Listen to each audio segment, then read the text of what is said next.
guys! So, I'm happy guys kasi nagkapunta kami dun sa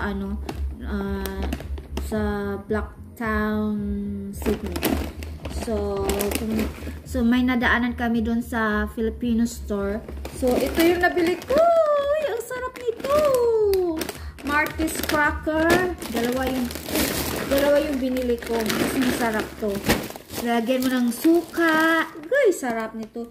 Tsaka kaong. Guy, namiss ko talaga to. Happy talaga ako. Tapos, 5-5 tuna. Flakes and all. Ooh.